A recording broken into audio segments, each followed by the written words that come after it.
Hey, salut à toi, bienvenue dans cette nouvelle vidéo, j'espère que tu vas bien. Aujourd'hui on se retrouve pour une vidéo, je pense que tu sais le sujet, vous l'avez un peu spoilé avec Sarah dans la dernière vidéo, c'est par rapport au vision board. Donc pour ceux qui ne savent pas ce que c'est un vision board, c'est en fait un tableau de visualisation. C'est basé sur la loi d'attraction et la pensée positive. En gros c'est un tableau où tu vas y mettre tes rêves, tes objectifs, les choses qui te font envie en fait, et ça va te permettre de pouvoir les réaliser. Donc avant de passer à l'étape créative qui est faire son vision board, c'est important de passer par l'étape de réflexion. De qu'est-ce que j'ai envie, est-ce que déjà je veux faire un vision board sur 1 an, sur 3 mois, sur 5 ans, enfin voilà, vraiment c'est libre à chacun, même sur une semaine si t'as envie, c'est vraiment libre à chacun, c'est déjà définir sur combien de temps à peu près, court, moyen ou long terme. Et ensuite c'est demander tiens qu'est-ce que j'ai envie, quels sont mes objectifs que j'aimerais atteindre. Ça peut être dans tous les domaines de vie, donc couple, santé, finance, pro, social, etc. Vraiment définis tout ce qui est prioritaire en tout cas pour toi à atteindre dans le temps que tu auras défini. Et ensuite vient l'étape numéro 2 qui est la réalisation. Donc là franchement laisse ta créativité parler. Si t'es manuel en fait, fais-le carrément sur une feuille de papier avec des images découpées dans des magazines, etc. Ou alors tu peux aussi bien le faire comme moi je le fais via l'informatique ou alors en dessin, en peinture, enfin voilà. C'est vraiment libre à toi de choisir la façon dont tu vas exprimer ta créativité par rapport à ça. Juste après je te montre comment moi je réalise mon tableau de visualisation. Personnellement je préfère le faire avec l'ordinateur parce que bon là j'ai pas forcément des magazines en plus sous la main et je trouve que ça prend plus de temps de trouver les images qui correspondent vraiment à tes objectifs que là tu tapes sur internet tes images que tu veux et on va dire que voilà. Pour moi c'est un gain de temps mais après voilà chacun fait comme il veut. Et enfin dernière étape une fois que vous l'avez fait c'est de l'accrocher. Donc bien sûr c'est l'accrocher quelque part où vous le voyez tous les jours ou le plus souvent possible en tout cas. Donc ça peut être dans votre chambre, en face de votre lit le matin, c'est la première chose que vous voyez, ou bien dans votre cuisine quand vous prenez votre petit déjeuner, vous l'avez en face de vous. Moi je sais que comme du coup je l'ai fait en informatique, dès que je vois l'ordi je le vois parce que c'est mon fond d'écran.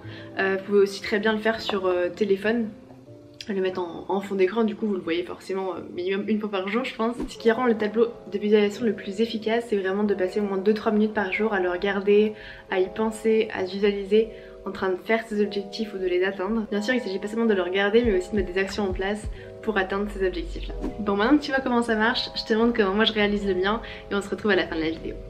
Donc c'est parti. Une fois que tu as tes objectifs en tête, tu te rends sur Pinterest. Parce que franchement, c'est un super site où tu as des super belles images pour t'inspirer, etc. Et moi, c'est comme ça que je fais mon vision board. Donc là, je commence par le permis de conduire parce que c'est un de mes objectifs en tout cas sur l'année. Et ensuite, tu sélectionnes toutes les images qui te parlent, qui t'inspirent, enfin voilà, qui te plaisent en tout cas. Et plus t'en as, mieux c'est. Franchement, vaut mieux en avoir trop que pas assez. Et ensuite, tu fais la même chose pour chacun de tes objectifs.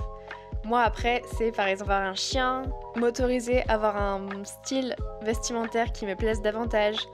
Par rapport aux bijoux c'est parce que j'ai un objectif de me faire percer les oreilles. Par rapport au plat sain c'est parce que je vais faire davantage attention à ce que je mange et à ma santé du coup. Après par rapport au couple ce sont toutes les expériences qu'on veut faire ensemble etc. Donc toutes les images qui m'inspirent je vais les enregistrer. Ensuite, je mets le voyage parce que c'est quand même quelque chose que j'aime beaucoup, même si en ce moment c'est un peu compliqué, je le mets quand même parce qu'on ne sait jamais. Et enfin, l'amitié, parce que c'est quelque chose qui est important pour moi, j'ai envie de mettre de la valeur dessus cette année, en faisant peut-être des road trips, enfin voilà, on verra ce qui est possible, mais en tout cas je les mets dessus. Donc ensuite vient la phase où vous devez enregistrer vos photos.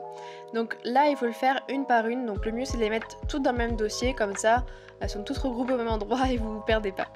Ensuite, vous vous rendez sur le site Canva. C'est vraiment un site génial, il y a tellement de choses à faire dessus, c'est incroyable. Nous, ce qu'on va choisir aujourd'hui, c'est créer un design et aller dans dimensions personnalisées. Donc en largeur, vous mettez 1280 et en hauteur 800. Et ensuite, vous faites créer un nouveau design. Une fois que c'est fait, vous allez importer votre dossier, il y a toutes vos photos que vous avez préalablement sélectionnées. Ensuite, ce que vous allez commencer à faire, c'est petit à petit les mettre une par une sur la feuille.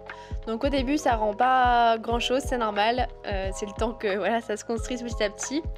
Et une fois que vous avez toutes mises dessus, c'est à vous de commencer du coup là à être créatif et à voir qu'est-ce que vous allez regrouper ensemble. Donc moi j'ai mis par exemple le voyage avec le voyage, ensuite juste en dessous j'ai relié avec le couple, puis avec les chiens parce que c'est un objectif qu'on ait un chien ensemble. Ensuite j'ai mis le permis aussi parce que voilà c'est en lien avec ça. J'ai mis aussi l'amitié, enfin voilà, en gros j'ai essayé de les relier de manière à ce que ce soit assez homogène et que ça aille bien ensemble. Le but c'est vraiment que le résultat final vous plaise, donc vous pouvez passer autant de temps que vous voulez dessus, à peut-être même rajouter des photos, en enlever, etc. C'est là où vous vous rendez compte en fait de qu'est-ce qui va bien ensemble, qu'est-ce qui rend bien, etc. Et là vous choisissez vraiment pleinement ce que vous voulez. Et une fois que vous êtes satisfait du résultat, vous avez simplement à faire télécharger pour obtenir votre vision board. Donc moi ce que j'ai fait, c'est qu'une fois que je l'ai téléchargé, je l'ai directement mis en fond d'écran, comme ça je le vois tout le temps parce que j'utilise mon ordinateur tous les jours. Après bien sûr vous pouvez l'imprimer, vous pouvez l'accrocher là où vous voulez. Voilà, c'est la fin de cette vidéo. Dis-moi en commentaire si ça t'a plu, dis-moi aussi si t'as fait le tien ou si tu vas faire le tien. Ce serait super intéressant de savoir un peu quels sont tes objectifs, si t'as envie de les partager. Surtout, n'hésite pas en commentaire. Je te dis à très vite dans une prochaine vidéo. En attendant, prends bien soin de toi. Ciao!